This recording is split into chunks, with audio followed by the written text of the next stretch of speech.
Assalamualaikum warahmatullahi wabarakatuh. Kami di sini akan mempelajari tentang limit fungsi trigonometri.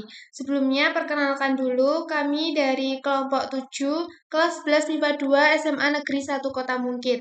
Perkenalkan, nama saya Arina Husna, nomor absen 7, Eka Izatul Muna, nomor absen 16, Ganendra Badia, nomor absen 19, Siti Hom 1, nomor absen 34.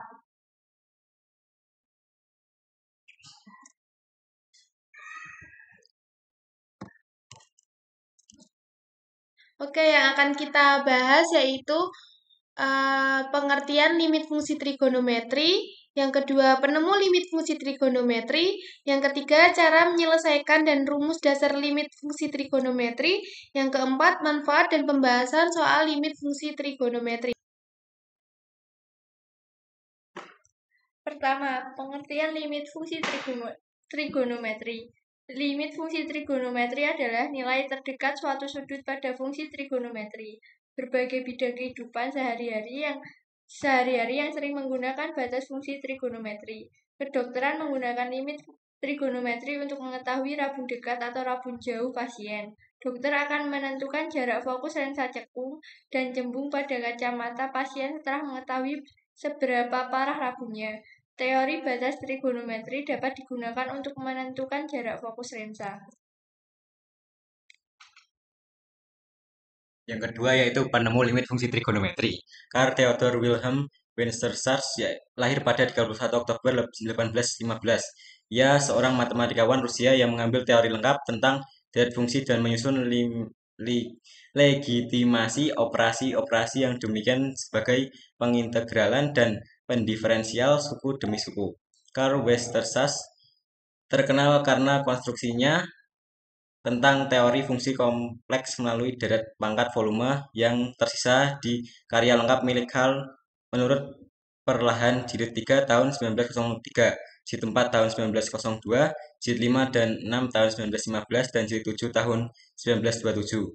7 jilid dicetak ulang pada tahun 1967.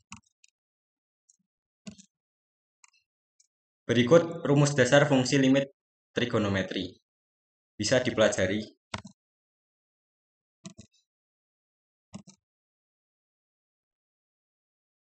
3. Cara menyelesaikan limit fungsi trigonometri. Yang pertama, metode substitusi langsung. Penerapan metode substitusi langsung dalam menentukan atau menyelesaikan limit fungsi trigonometri sangat mudah, yakni dengan langsung mengganti X dengan angka yang tertera di soal.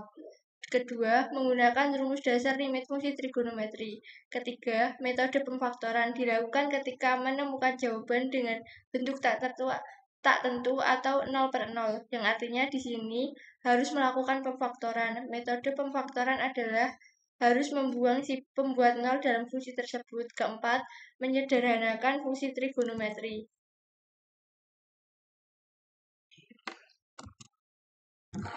4. Manfaat limit fungsi trigonometri. 1. Menentukan batas integral, artinya penentuan pun akan menjadi lebih akurat dan tepat. 2. Penyelesaian persamaan diferensial limit. Dapat digunakan menyelesaikan persamaan matematika yang menjelaskan perubahan fungsi terhadap waktu maupun variabel lain. 3. Pemahaman sifat suatu fungsi. Memahami sifat sebuah fungsi trigonometri bahwa fungsi tersebut terbatas atau tidak terbatas, berubah atau tidak berubah pada nilai tertentu, dan lain sebagainya. 4. Penghitungan lebih akurat.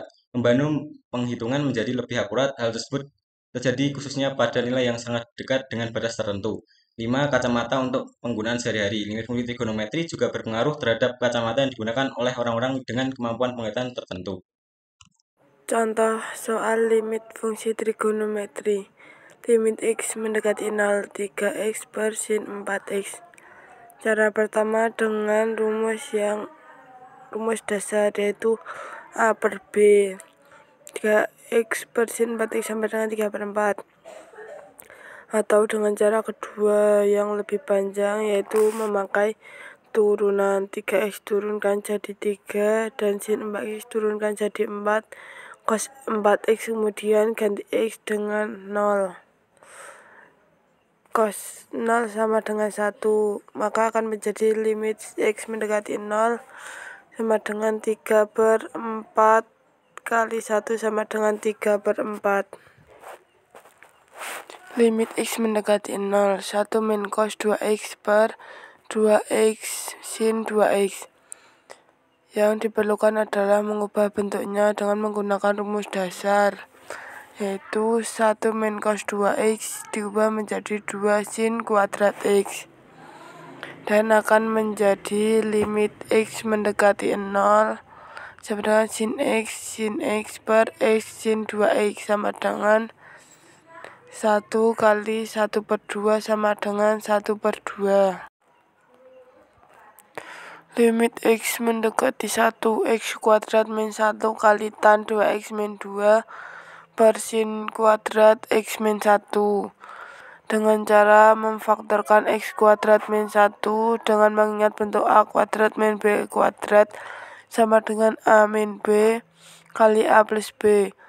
Kemudian uraikan sin kuadrat X min 1 menjadi sin X min 1, sin X min 1 dan tan 2X min 2 menjadi tan 2X min 1. Kemudian akan menjadi bentuk yang dapat dicoret, yaitu akan menjadi hasil akhir limit X mendekati 1, yaitu X plus 1 kali 2 sama dengan 1 plus 1 kali 2 sama dengan 4. Yang terakhir adalah soal limit X mendekati pi per 4, cos 2X per sin X min cos X. Ubah cos 2X menjadi bentuk lain, yaitu cos kuadrat X min sin kuadrat X. Kemudian faktorkan dengan berbagai mengingat bentuk A kuadrat min B kuadrat sama dengan A min B dikali A plus B. Setelah itu coret dengan bagian bawah hingga di bawah angka minus 1. Sehingga menjadi limit X menjadi pi per 4 min cos X plus sin X. Ganti X menjadi pi per 4 dan menghasilkan minus akar 2. Oke, terima kasih. Sekian dari kami. Wassalamualaikum warahmatullahi wabarakatuh.